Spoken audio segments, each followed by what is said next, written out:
Zona Cero.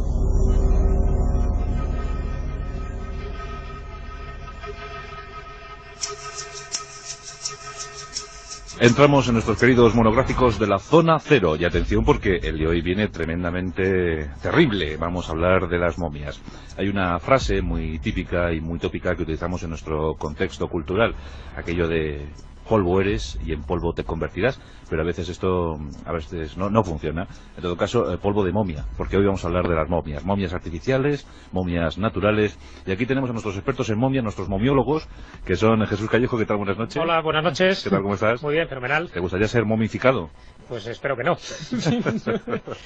Da cierto repelús, ¿no? Sí. Entonces, a ver que ahí tu cuerpo va a ser exhibido. Eso se lo comentaban a Santa Teresita del Niño Jesús. Sí. Que, bueno, pues esta era mujer que ya era santa en vida. Y un fiel pues le comentó, y dice, bueno, tú cuando mueras solo te falta ya que tu cuerpo se convierta en incorrupto, ¿no?, para poder venerarte. Y decía, pido a Dios que no sea así. Y efectivamente, es de los pocos cuerpos de santas que no está incorrupto. Estoy hablando de Santa Teresita del Niño Jesús de Lisieux, no de Santa Teresa de Ávila. Exacto. Pero Jesús Callejo nos habla de esas momias que quedan de sus cuerpos momificados, esos personajes que sus cuerpos quedan momificados, y se puede hablar ahí de momias naturales. Pero Carlos Canales, buenas noches. Hola, buenas noches. Luego están las momias artificiales, las momias provocadas, ¿no? Claro, esas las buenas son las que tienen una auténtica maldición cerca. Es que... Sí, por ejemplo, la maldición del siglo XXI. Una momia. ¿Quién le llamará a estas horas? Una momia sin maldición es una auténtica momia.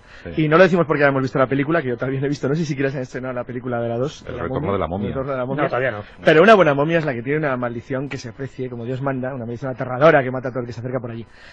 Por supuesto hay que tocar ese tema.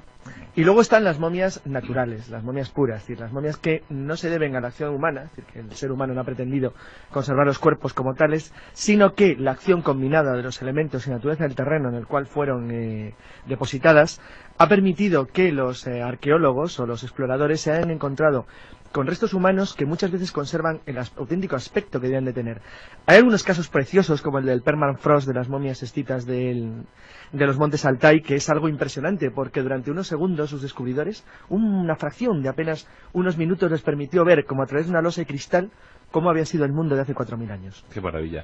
Bueno, pues eso son las momias artificiales, pero lo que nos comentaba Jesús son nada más y nada menos que lo que entendemos por cuerpos incorruptos. Si es que casi serían 3 clasificaciones. De hecho, hay una autora de Nueva Orleans llamada Joan Cruz, que escribió un libro en el año 77 titulado Los Incorruptibles. Así que, inconfundible título. Los Incorruptibles. Los Incorruptibles. Parece Los Incorruptibles de Elliot Ness.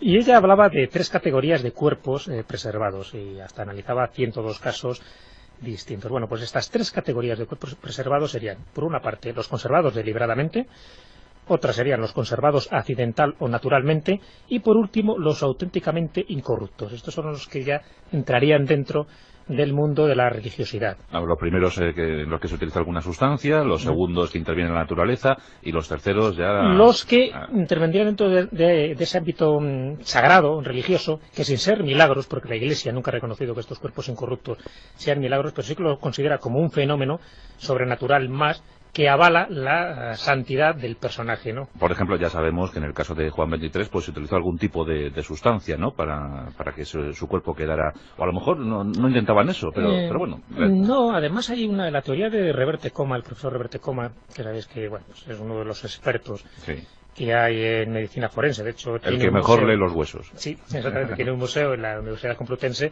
donde recoge un museo macabro, se podría decir. El Museo del Crimen. Donde recoge todo tipo de cosas. Es que el Museo del Crimen es una parte del museo que tiene, porque también tiene momias, tiene cráneos trepanados, tiene hasta una silla eléctrica, tiene una cosa increíble por allí. Y él habla de una teoría que si quieres ya te la apunto porque me parece bastante interesante sobre la posible momificación del cuerpo de Juan XXIII. Sí. Y habla de la saponificación. Saponificación. Sí. O, para que lo entendamos mejor, la hidrólisis de las grasas. Ah, bueno, digo... Ahora hemos entendido genial. Queda claro, ¿no? Digo, a lo mejor algún batracio. Bueno, Roberto Coma decía que hay unas condiciones muy especiales donde se producen los cuerpos incorruptibles. Y sobre todo en gente que tenía grasas, ¿no? En el caso de Juan XXIII, pues bueno, pues era una persona oronda y se supone que comía bastante bien. Bueno, pues el hecho, o sea, la explicación técnica de esta saponificación es que los tejidos corporales se convierten en una especie de jabón amoniacal bajo una piel exterior endurecida.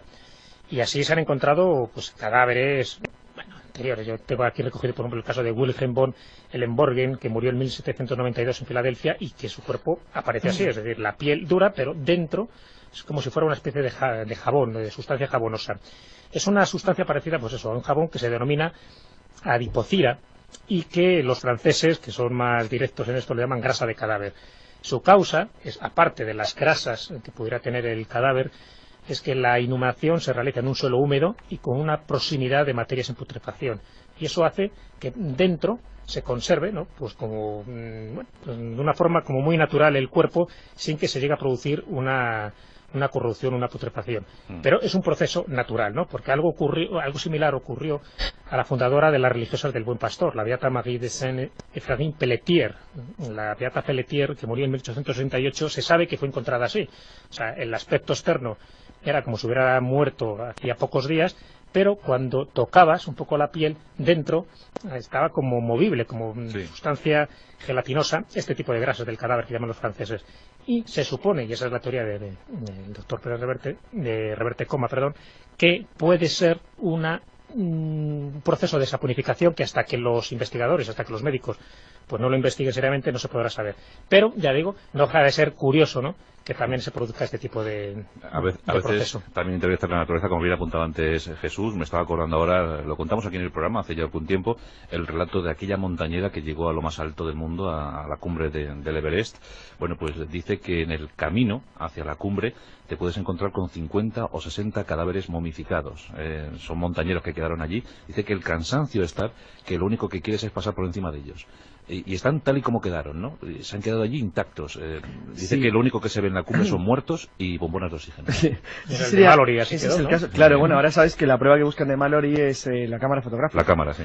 Pues el caso de las momias naturales mejor conservadas correspondería justo a un ejemplo parecido a ese. La diferencia es que no hace falta muchas veces subir 8.000 metros. Uno de los casos más sorprendentes, que a mí me ha parecido siempre impactante, lo que pasa es que la desgracia es que fue en el siglo XIX y no ahora, si hubiera sido ahora se hubiera convertido en un caso parecido al de las momias chinas, aunque este es muchísimo más espectacular, fue el que se dio en los montes Altai, en el extremo oriental de Siberia, en la frontera con Mongolia y China. Sí, por donde corría sus aventuras Gengis Khan. Sí, efectivamente, muy cerca de la zona de nacimiento de Gengis Khan, donde se encontraron en el Parzirk, a mediados del siglo XIX, unos exploradores rusos que se ocultaron en una serie de cuevas, bueno, para protegerse del frío. Se encontraron de repente con que estaban apoyados o sentados en una zona, una cosa que se llama en Siberia el permafrost, que es una zona en la que el hielo se acumula en los huecos de roca. Entonces a la mañana siguiente, después de haber dormido, cuando iluminaron con las antorchas el lugar en el que se encontraron una escena que tuvo que ser impresionante. Y es que se dieron cuenta que estaban andando sobre una especie de capa de hielo que tenía debajo las tumbas de varios reyes escitas, enterrados con sus caballos, sus mujeres y sus cuerpos, con sus armaduras de combate, sus arreos, los caballos, los carros, todo como a través de un cristal, como en un cuento. Entonces, desgraciadamente, cuando rompieron el hielo, todos los tesoros se conservan ahora mismo en el Hermitage de Leningrado, los cuerpos se perdieron. Pero durante una fracción de segundo, un grupo de exploradores en el siglo XIX vieron una escena exactamente igual de cómo era el mundo hace 4.000 años. Bueno, eso es impresionante, pero el susto debe ser tremendo. El susto fue tremendo porque conservaban los tatuajes enteros, estaban tatuados de cabeza a los pies, con tatuajes azules de glasto, y las barbas, perfectamente, se veían las barbas y las trenzas del pelo rubio. Es decir, tuviese una especie de sensación extrañísima de encontrarte de repente con el tatarabuelo ahí debajo, mirándote además, con una cara extraña. Sí, la verdad es que el impacto tuvo que ser tremendo, porque se dieron cuenta que habían estado durmiendo encima del féretro de los muertos que llevaban varios miles de años congelados. Y todo eso pasó a San Petersburgo, a la Hermitage. Sí, los tesoros, es decir, los tesoros de las tumbas de Parzirk se conservan entero. Incluso les arrancaron parte de la piel de los tatuajes para ver cómo eran las formas, que incluso se conserva parte de la ornamentación, bueno, los carros, los arreos de los caballos, parte de las cornamentas de ciervo que llevaban falsas. Bueno, la verdad es que es algo espectacular. Lo que pasa es que en aquel entonces no se sabía muy bien para qué podía servir una momia. Luego lo veremos al final cuando hablemos de casos más siniestros, de momias sacrificadas y demás. Lo que vemos, Jesús, es que momias hay por todo el mundo. Hay por todo el mundo, por supuesto. Lo que pasa es que, claro, cuando hablamos de momias hay que hablar de las naturales y de las elaboradas o artificiales, ¿no? Cuando se habla de las artificiales siempre nos vamos a las momias egipcias, que son las más conocidas, y ya las películas se encargan de difundir ampliamente pues esa temática, ¿no? Y por supuesto pues siempre haciendo un poco honor a la historia. El proceso de momificación en Egipto era además muy complejo y era privilegio para unos pocos, ¿no? Para unos pocos.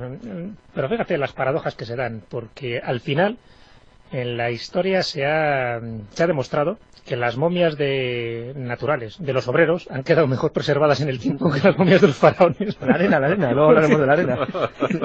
Se han encontrado momias perfectas de auténticos don nadie, Sí.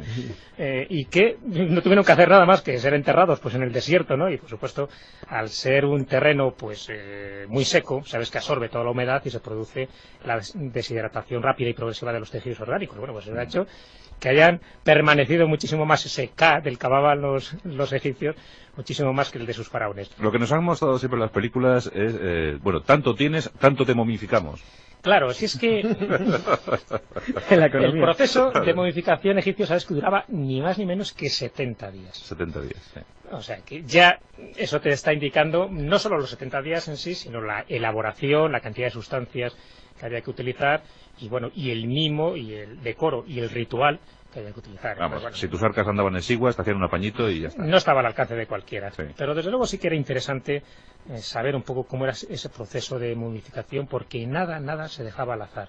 Sabes que incluso el taller de momificación ya se llamaba la Casa de la Vitalidad, porque bueno, lo que se pretendía allí no era preservar los cuerpos para que tuvieran un aspecto más digno, sino sencillamente dejarles preparados para su resurrección, ¿no? Para su inmortalidad prácticamente, no su resurrección física, pero sabían que después de ese viaje del más allá, que se relata largo y tendido en el libro de los muertos, pues se tiene que su otro yo, por decirlo así, tiene que volver a vivir plenamente, y además con la condición que le estaba, la condición faraónica, de que se le revistiera de todo tipo de adornos, de utillaje, de comida, Iba todo. y de sirvientes, ¿no? Y es verdad, Jesús, que te sacaban los órganos y te los iban colocando uno a uno en unas vasijas. Claro. Fíjate, el proceso, te lo resumo porque es bastante espeluznante, ¿no? Es un proceso que duraba 70 días, como os he comentado, y mientras un sacerdote, que era el que se procedía a todo este tipo de modificación lenta y exhaustiva, otro sacerdote iba recitando fórmulas del libro de los muertos. Era importante eso. Bueno, primero lo que se retiraba era por las ventanas de la nariz, se retiraba una gran parte del cerebro. No digo cómo, porque poner los pelos como escarpias, pero se retiraba. Como todo el cerebro no podía salir por la nariz, Sí. el resto era disuelto mediante productos aromatizados. Y después sacaban el resto de las vísceras, menos una, curiosamente. El corazón no lo tocaban. Pero, bueno, ¿cómo retiraban el resto de las vísceras? Se hacía una especie de incisión en el costado, y a partir de ahí iban retirando las 4 vísceras para ellos importantes, que luego eran colocados en sus respectivos vasos canópicos o vasos canopis. Una de ellas era el hígado, bajo la protección siempre de las 4 diosas. El hígado bajo la protección de la diosa Isis, los pulmones se ponía en su correspondiente vaso canope bajo la protección de Neftis, el estómago, que estaba dedicado a Neith, y los intestinos bajo la protección de la diosa Selkit. Bueno, Entonces, pues hígado, pulmones, estómago e intestinos. intestino, ya te digo, el corazón no se tocaba para nada. Y los riñoncejos tampoco. Ni los riñoncejos tampoco. Por eso se ve que esa parte no la consideraban por lo menos digna. Sí. Luego lavan el abdomen con un vino de palma y lo empapan todo con aromas. Y luego rellenan o lo llenan todo de una mirra machacada, ¿no? Todo el interior que ha dejado vacío, ¿no?, en la extracción de estas vísceras, que colocan en sus 4 vasos canopes, y se puede ver perfectamente, además, el que vaya al Museo Arqueológico del Cairo, cómo todo el ajuar que tiene Tutankamón, pues aparecen esos 4 vasos canopes con la efigie de cada una de estas diosas que acabo de decir. Claro. Bueno, luego el cuerpo era sumergido en natrón seco durante 70 días, duración de la ocultación de la estrella de Sirio, y no es el momento ahora de decir la importancia que le daban los egipcios a la estrella Sirio, gracias a lo cual se convertía todo ese cuerpo ya en incorruptible. Y una vez, bueno, por fin ya lavado y secado sobre un lecho en forma de animal, lo que estaba sostenido por 4 patas, se procedía al vendaje. A ese vendaje, que se necesitaban cientos de metros de lino muy fino para proteger el cuerpo completo. Y se comenzaba por las extremidades y continuaba por el resto del cuerpo, pero siempre metiendo en cada parte una serie de objetos, de amuletos, de talismanes que eran precisos y ritualísticos, sin los cuales la modificación no sería perfecta. Bueno, pues así quedaba la momia preparadísima, incorporaban la maldición de turno y ya a navegar por los siglos. Yo no sé, Carlos, si se ha llegado a cuantificar el número de momias que puede haber en Egipto. Millares y millares y millares. El otro día hablamos hace poco de esa noticia que sale todos los años que dice de repente, se han descubierto varias millares de momias en un valle. Bueno, eso es... Bajarilla, ¿no? Bajarilla, ¿no? Sí, son muchísimas porque había una verdadera obsesión por la modificación. En general esto es un proceso social clásico, es decir, cuando la clase alta impone una moda es normal que todo el pueblo trate de imitarlo de una manera u otra.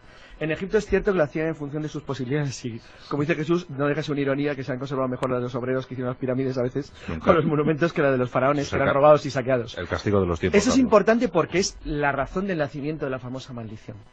La maldición nace en tiempos ya antiguos, es decir, no es algo moderno que podríamos decir que está implicado en el siglo XIX, XX, cuando los arqueólogos occidentales llegan a Egipto, sino que en realidad viene de tiempos muy antiguos y era una especie de aura negativa de protección que se daba a la propia enterramiento del sujeto poderoso como forma de alejar a los ladrones de tumbas, aunque era bien conocido que ningún ladrón de tumbas se alejaba por eso. Sí. Pero bueno, pues de hecho, si no, hubiéramos encontrado probablemente muchas más tumbas intactas como la de Tutankamón. El hecho de que Tutankamón, que en el fondo era insignificante, como todos sabemos muy bien, no llegó ni siquiera a los 18 años, pues demuestra lo que hubiéramos podido encontrar si encontrásemos tumbas intactas. Yo nunca he descartado que algún día ocurrirá, que encontremos una tumba de verdad intacta. Es que intactas muy pocas.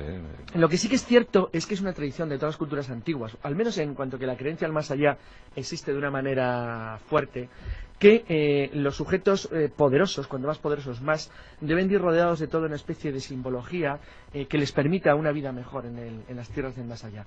El caso de Egipcio es muy conocido, el que he contado antes de los escitas en el Permafrost del Paktik, es igual, porque les acompañaban con los carros, con los caballos, con sus mujeres que eran sacrificadas allí mismo, es decir, con sus sirvientes que también eran sacrificados allí mismo, con lo cual cada vez que moría el rey había una verdadera hecatombe. Y entonces, bueno, lo sentíamos por el pueblo plano, por decirlo de alguna manera, porque tenía un futuro bastante negro sus sirvientes directos. En otros casos, como luego veremos el caso de las momias de Yuyaco, que son momias andinas, aunque están en el norte de Argentina, del final del tiempo incaico, eran casos de sacrificio ritual en el cual la momia era sacrificada y colocada junto a un volcán. Era una tradición brutal, en el sentido de que la persona no moría de muerte natural y era preparada para su viaje al más allá, sino que directamente para contentar a un dios, a una diosa, normalmente asociado a una cumbre volcánica, a un lugar de peligro, lo que se hacía es que se hacía un sacrificio ritual. En ese sacrificio ritual se mataba a alguien, normalmente era una niña, a la que se colocaba en una vasija dentro muy cerca de la cumbre del volcán, con la esperanza que su alma sirviera para apaciguar a los dioses que vivían en las cumbres. Las más espectaculares, bien conocidas por la edición de la National Geographic de Johann Reinhardt, un arqueólogo americano de origen alemán que hizo 380 hallazgos de momias en las cumbres andinas, en concreto 5 de hace unos 500 años, es decir, el final del periodo incaico, cuando ya había españoles en el altiplano, que fueron descubiertas ya en realidad unos años antes, en los años 50, ya habían sido en parte descubiertas por unas expediciones que desde Argentina dirigieron un agente bastante poco recomendable, como Hans-Ulrich Rudel, uno de los grandes ases de la aviación alemana, y dos socios suyos, Rolf Dangel y Karl Morgen, que aparte de buenos alpinistas y nazis reputados, eran conocidos porque se rumoreaba que tenían pistas sobre la posible existencia del tesoro inca. Bueno, lo importante en lo que nos va en lo de las momias es curioso porque aquí vemos por primera vez hasta qué punto es importante el hallazgo de una momia. Bueno, alguien podría decir, ¿y para qué sirve encontrar una momia? Aparte para conocer algo sobre la cultura de la civilización que produjo normalmente los ornamentos que acompañaban al difunto en su transcurso hacia el más allá. Bueno, en el caso de Yuyaco hay algo para mí fascinante que descubrí en National Geographic. Y es que en los restos de una niña que había quedado, donde cuando abrieron la vasija todavía olía carne quemada. Olía carne quemada porque al abrir la vasija vieron que el cuerpo había sido dañado por un rayo que después de muerte le había traspasado desde el hombro hasta un costado y había abrasado la carne, incluyendo parte de lo que era el vestido ornamental que llevaba. Bueno, esta momia tenía algo sorprendente. La niña estaba sentenciada, ¿eh? Sí, pero fijaros que algo sorprendente. Es decir, los investigadores americanos de la Universidad de Minnesota consiguieron extraer carne y sangre congelada, de lo cual consiguieron el ADN. El ADN de una momia inca de hace 500 años. Lo sorprendente es que el estudio permitió investigar entre la población peruana y del norte de los Andes, en el caso de la Argentina como nación, pero vamos, cuando digo peruana digo en el sentido que eran quechuas o aymaras de población, investigar entre los residentes peruanos de la costa occidental norteamericana si el ADN de esa momia tenía algo que ver con la población de origen peruano que había, y encontraron una descendiente directa, que vive actualmente en la ciudad de Washington.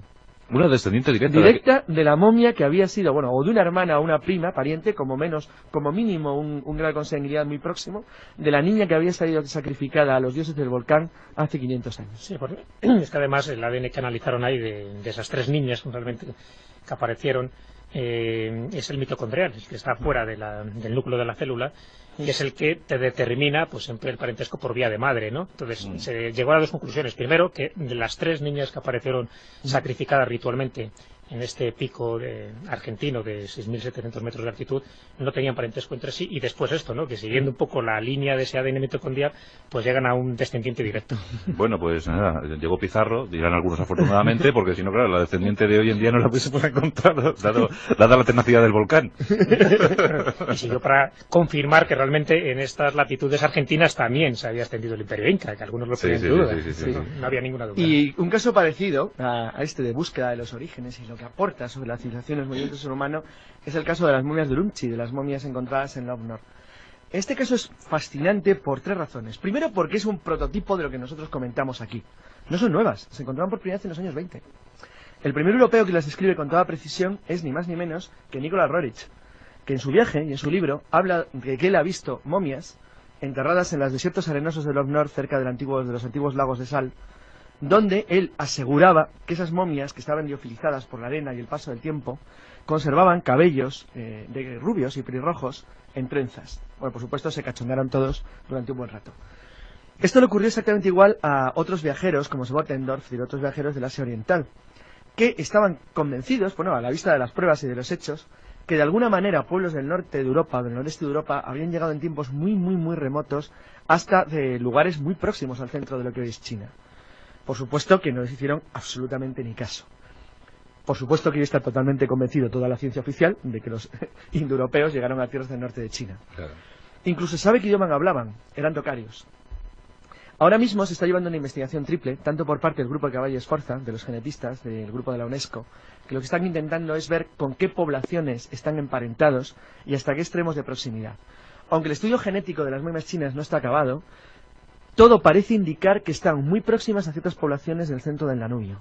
Pero aún hay pruebas concluyentes. Lo que sí que hay pruebas concluyentes es de cómo son y cómo vestían. Claro. Las 2 momias de Cherchen, que se conservan perfectamente, son un hombre y una mujer. El hombre tenía unos 50 años y la mujer unos 29. La verdad es que llaman bastante la atención. Él medía 2 metros, hubiera medido 2 metros de altura y ella 1,92 metros. Es decir, eran gente bastante bien alimentadilla. Sí. Y debían de impresionar bastante. No, pero siempre se ha dicho, dice, no, la primera avanzada hacia Oriente, Alejandro Magno. Bueno, Sí, jaja. Y ahí viene lo bueno. Bueno, y Alejandro Magno también dejó sus secuelas Sí, por allí, ¿no? se saben que eran tocarios, y se sabe que eran tocarios por el idioma que hablaban, porque se conservan inscripciones de su último periodo en la época, hechos con caracteres básicamente con devótico, y con carácter incluso con carácter árabe, algunas pocas, pero básicamente vamos con los caracteres clásicos de la zona fronteriza entre Afganistán y la India. Y la sorpresa, las 2 grandes sorpresas vienen cuando se examina la procedencia original.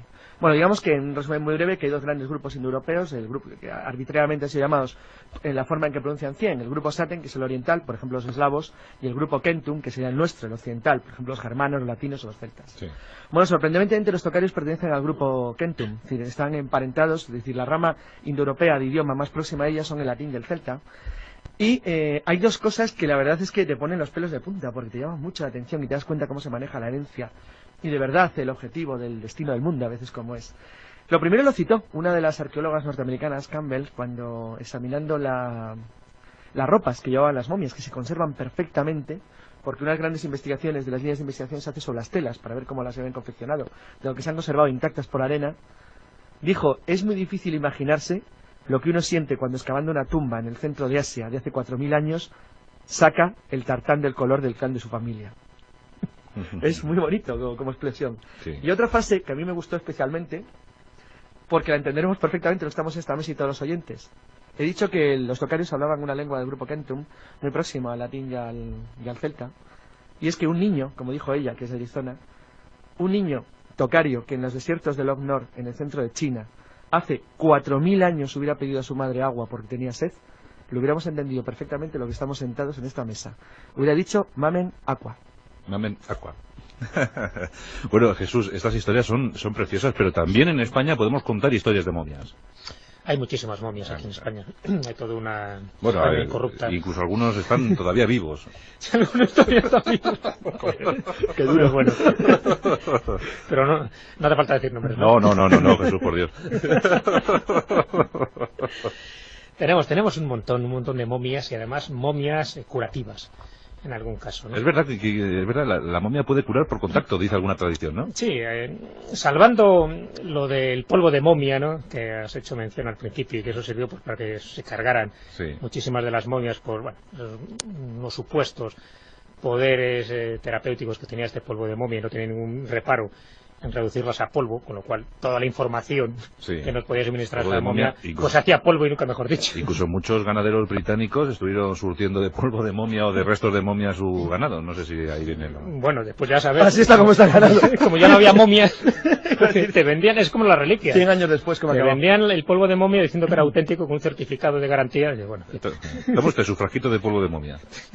Polvo de mumi. Y en España hay muchísimas que se pueden dividir entre santos, santas, beatos, seglares, en fin, incluso momias de objetos, ¿no? De hostias o sagradas formas incorruptas y cosas de este tipo, ¿no? Que hay muchísimas para analizar. De hecho, pues es conocido, ¿no? Lo sabéis, que tengo ahí todo un dossier hecho de esta España incorrupta donde recojo pues todo tipo de testimonios que me ha llegado. Y ya son, pues, en fin, la España incorrupta. decenas de folios que he ido acumulando solo en España, tanto en la península como en los dos archipiélagos. Pero bueno, por citar algún caso, y lo que me llama la atención, este tipo de momias que todavía, desde el más allá, ¿no? siguen ejerciendo esta labor terapéutica solo por el mero contacto. Por ejemplo, en Bujanda, en Álava, está la momia de San Fausto, que tiene esta propiedad, y hay romería exclusivamente para tocar la momia de San Fausto, que más que momia, está totalmente... Carlos está encantado. Está riendo, que no vea, que poco honor y respeto a San Fausto. Siempre tan... o el cuerpo... Se me ocurren cosas que hacer el fin de semana, pero ir a tocar la momia de San Fausto, sinceramente. El que fue faraón Nubio. Para haberse muerto en el año 614, en fin, se conserva bastante bien. Sí. O era pariente de Recesvinto, uno de estos, ¿no? Bueno, pero tenemos esas momias y tenemos además momias, pues bueno, las famosas momias guanches, momias vascas. Parece que las antiguas culturas también. Las guanches son muy interesantes porque son claramente diferentes a todas las demás que se han encontrado en Europa Occidental. Aunque puede que no correspondan a poblaciones neolíticas en sí, el hecho cierto es que la simple razón de que existiesen momias entre los antiguos guanches no deja de presuponer algún tipo de relación con las culturas que existieron en el norte de África. ¿Es un proceso parecido al egipcio? Curiosamente no. ¿No son primos? No son exactamente iguales. Lo que sí que parece es que está son artificiales las dos, pero no el mismo claro, proceso. Está en discusión además si los guanches eran realmente camitas o no, es decir, si tenían de verdad un auténtico origen bereberum, que todas da la sensación de que sí.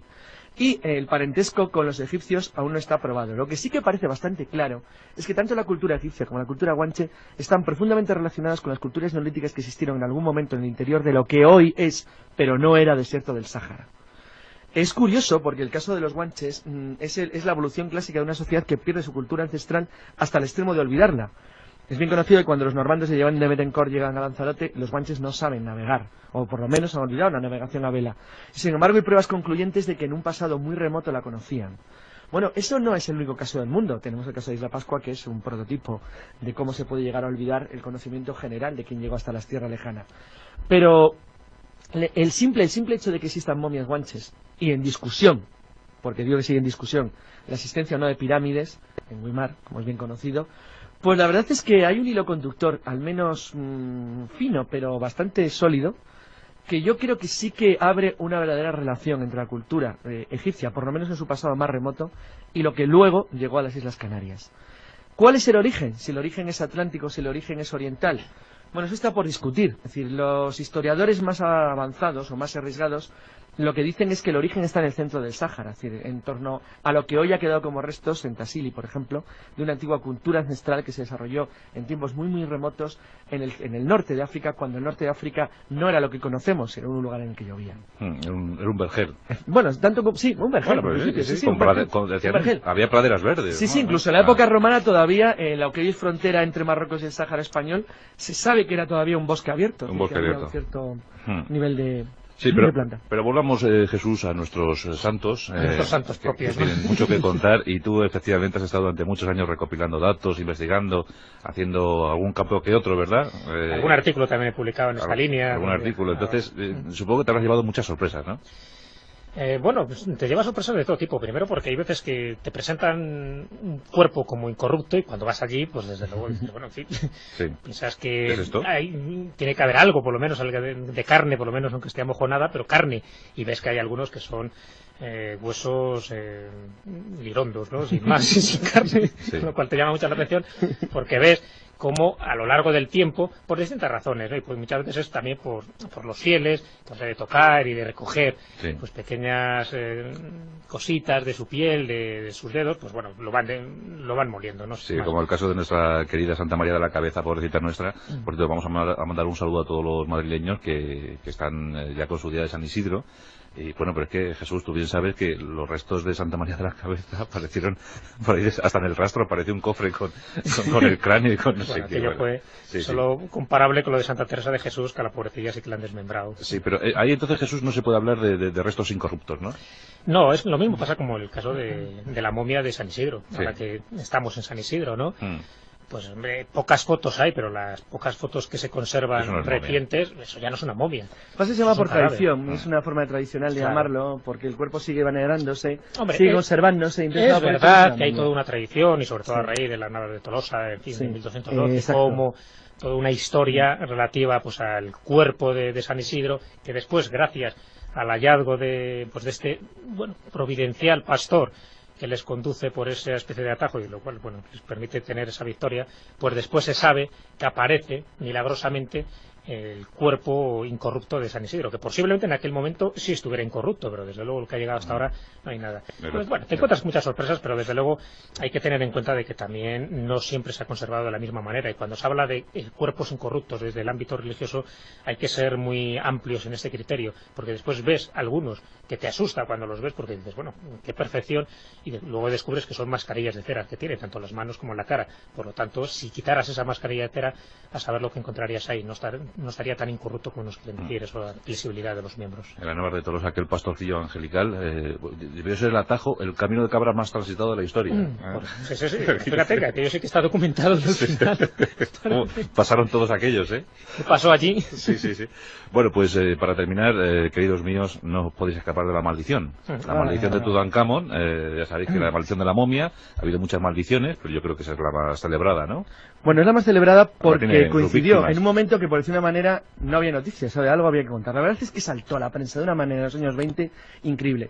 La razón es muy sencilla. La razón es que la momia de Tutankamón es el primer caso de tumba encontrada intacta. Claro. Entonces, ya en el mismo momento en que se anuncia a la prensa a través del Reino Unido, con lo que era Inglaterra en aquel entonces, que Howard Carter y su expedición habían conseguido encontrar una tumba egipcia intacta, que además era de un faraón y que el sello iba a ser abierto, bueno, la expectación que había en el mundo era ya increíble. Alguien dijo, la noticia más deslumbrante de la Belle Époque. Claro, es que de verdad que hay que ver en los películas de los años 20, incluyendo España, lo que es cuando se empieza a filtrar a la prensa de todo el mundo. Había telégrafo, había teléfono, había medios ya de comunicación bastante buenos. Fue la egiptomanía, ¿eh? Claro, sí, es el auténtico comienzo de la egiptomanía, de verdad, no es Champollion, eso es a nivel especialista. Es verdad que Egipto tenía una gran tradición ya desde el siglo XIX dentro de cierta intelectualidad europea, un lugar atrayente, era mágico, era bonito, pero la verdadera amiditis profunda surge a través del descubrimiento de la tumba de Tutankamón.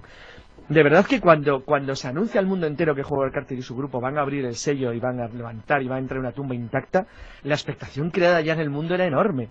Cuando luego se producen en la serie de muertes que ahora vamos a detallar poquito a poquito y que alarman a toda la gente porque empiezan a pensar que de verdad puede existir una maldición, es cuando se crea un mito, el mito de la momia, que luego explota muy bien Hollywood en la primera transición entre el cine mudo y el cine sonoro, con una película que ya es clásica, que es la que continúa con el remake, que es La momia. ¿En qué consiste la maldición, Jesús? Bueno, pues en que todo aquel que entrara en contacto con la momia, precisamente por desvelar ese sueño eterno que tenía la momia, pues acarrearía sus funestas consecuencias. Es una cosa muy habitual dentro de todas las momias, no solo de Tutankamón. Sabían perfectamente los antiguos egipcios que las momias estaban revestidas no solo de ese poder mágico, sino de muchísimos amuletos que eran de oro. De hecho, solo la momia de Tutankamón se encontraron 143 diferentes objetos repartidos en todo su cuerpo, y muchos de ellos de oro. Entonces había que preservarlo de alguna manera, y a partir de ahí empiezan las especulaciones. Es cierto que la gente que encontraba este tipo de momia y las empezaba a desenrollar paulatinamente, sufrían unas enfermedades como muy sospechosas que les provocaba la muerte. Claro, a partir de ese momento se empieza a correr pues la superstición, más que el bulo, de que el contacto con cualquier momia acarrearía en la activación de esa maldición eterna a todo aquel, ya digo, que interrumpiera ese sueño eterno. Lo que empieza a ocurrir con la tumba de Tutankamón es algo que ya había ocurrido en otras tumbas anteriores, porque la de Tutankamón era la más conocida, pero momias había, ¿no? Y es que esa maldición estaba inscrita. La gente empieza a tener miedo, sobre todo los obreros egipcios, diciendo que algún mal iba a caer encima de ellos. Y mira tú por dónde, uno de los primeros en caer es el que financia toda la expedición y toda la excavación, que es Lord Carnarvon. Entonces, a partir de ese momento se sabe que hay unas muertes consecutivas, paulatinas. Todos ellos dicen que de forma misteriosa, después indagando personalmente la muerte de cada uno de ellos, se sabe que se deben pues a distintas fiebres, pero sí es verdad que enfermedades recogidas o causadas en su origen en su estancia en Egipto. Pero la maldición de la momia de Tutankamón se viene abajo en el momento que su principal descubridor, Howard Carter, en el año 1922, no muere, sino que va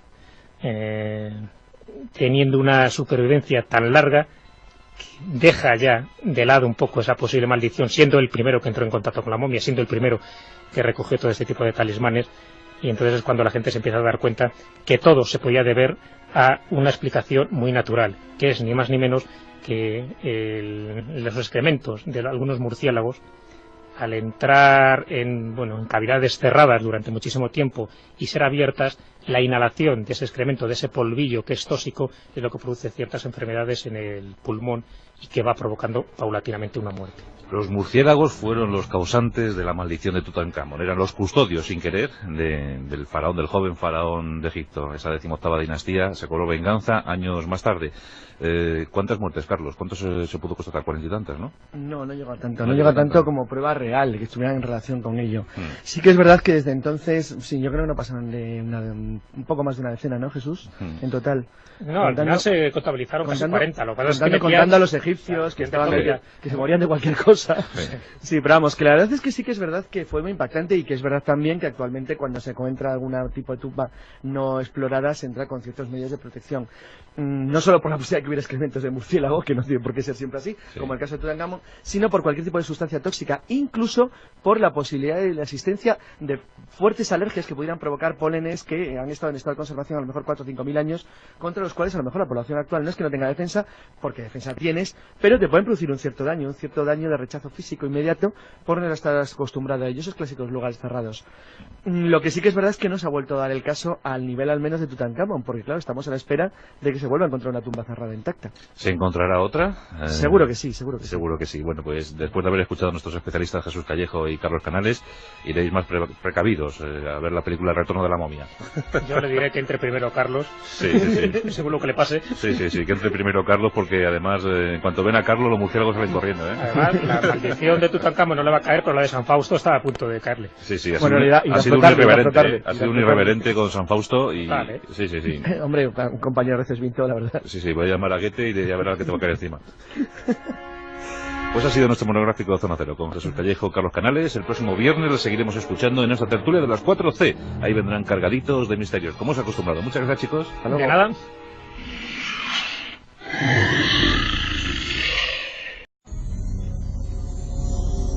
La Zona Cero.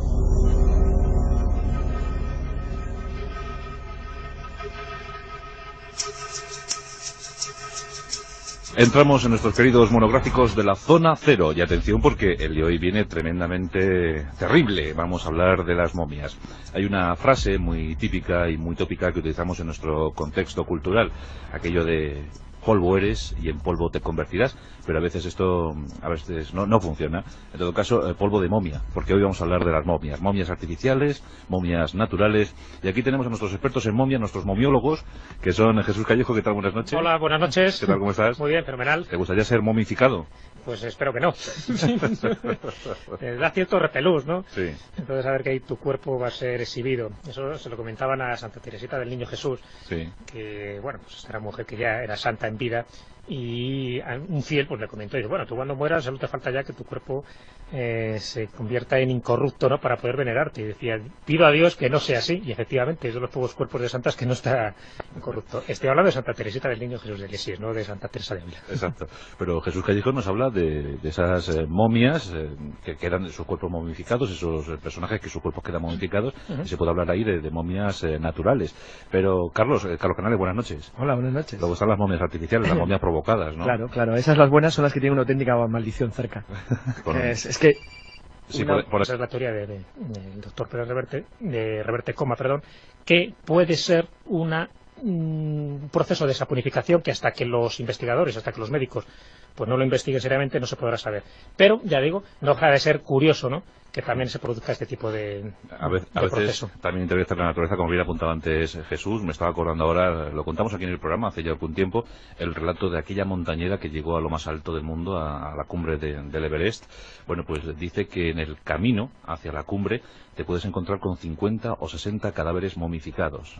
Son montañeros que quedaron allí. Dice que el cansancio es tal que lo único que quieres es pasar por encima de ellos. Y están tal y como quedaron, ¿no? Se han quedado allí intactos. Dice que lo único que se ve en la cumbre son muertos y bombonas de oxígeno. Ese sería Mallory, así ese quedó, es el ¿no? caso. Claro, bueno, ahora sabes que la prueba que buscan de Mallory es la cámara fotográfica. La cámara, sí. Pues el caso de las momias naturales mejor conservadas correspondería justo a un ejemplo parecido a ese. La diferencia es que no hace falta muchas veces subir 8.000 metros. Uno de los casos más sorprendentes, que a mí me ha parecido siempre impactante, lo que pasa que la desgracia es que fue en el siglo XIX y no ahora, si hubiera sido ahora se hubiera convertido en un caso parecido al de las momias chinas, aunque este es muchísimo más espectacular, fue el que se dio en los montes Altai, en el extremo oriental de Siberia, en la frontera con Mongolia y China. Sí, por donde corría sus aventuras Gengis Khan. Sí, efectivamente, muy cerca de la zona de nacimiento de Gengis Khan, donde se encontraron en el Parzirk, a mediados del siglo XIX, unos exploradores rusos que se ocultaron en una serie de cuevas, bueno, para los cuerpos incorruptibles, y sobre todo en gente que tenía grasas, ¿no? En el caso de Juan XXIII, pues bueno, pues era una persona oronda, y se supone que comía bastante bien. Bueno, pues el hecho, la explicación técnica de esta saponificación es que los tejidos corporales se convierten en una especie de jabón amoniacal bajo una piel exterior endurecida. Y así se han encontrado pues cadáveres anteriores. Yo tengo aquí recogido, por ejemplo, el caso de Wilhelm von Ellenborgen, que murió en 1792 en Filadelfia, y que su cuerpo aparece así, es decir, la piel dura, pero dentro es como si fuera una especie de jabón, de sustancia jabonosa. Es una sustancia parecida, pues eso, a un jabón que se denomina adipocira, y que los franceses, que son más directos en esto, le llaman grasa de cadáver. Su causa, aparte de las grasas que pudiera tener el cadáver, es que la inhumación se realiza en un suelo húmedo y con una proximidad de materias en putrefacción. Y eso hace que dentro se conserve, ¿no?, pues como de una forma como muy natural el cuerpo, sin que se llegue a producir una corrupción, una putrefacción.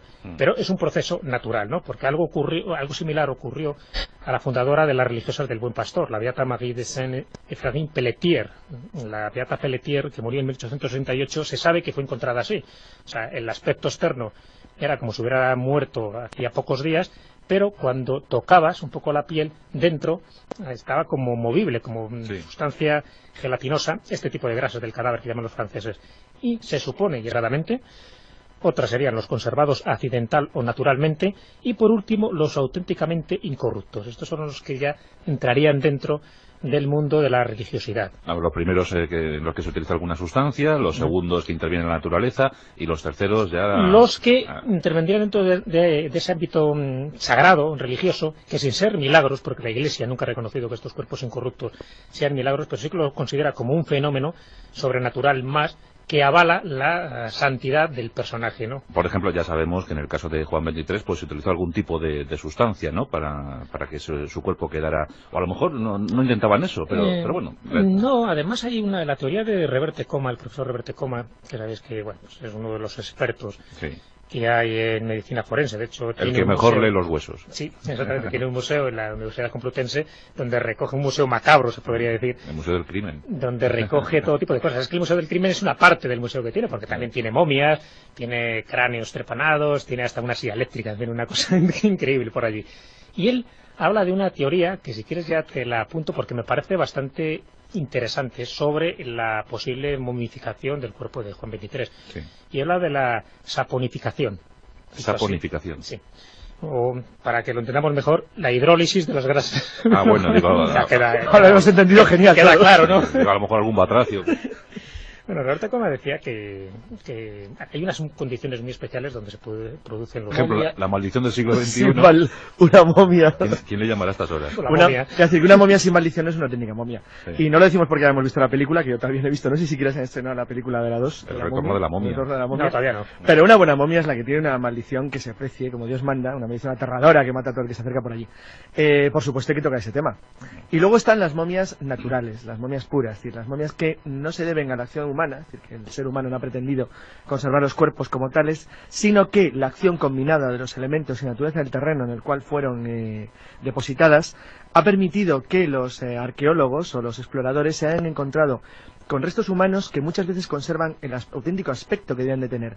Hay algunos casos preciosos, como el del permafrost de las momias escitas de los montes Altai, que es algo impresionante, porque durante unos segundos sus descubridores, una fracción de apenas unos minutos, les permitió ver, como a través de una losa de cristal, cómo había sido el mundo de hace 4.000 años. Qué maravilla. Bueno, pues eso son las momias artificiales, pero lo que nos comentaba Jesús son nada más y nada menos que lo que entendemos por cuerpos incorruptos. Si es que casi serían 3 clasificaciones. De hecho, hay una autora de Nueva Orleans llamada Joan Crude, que escribió un libro en el año 77 titulado Los Incorruptibles. Así que, inconfundible título. Los Incorruptibles. Los Incorruptibles. Parece Los Incorruptibles de Elliot Ness.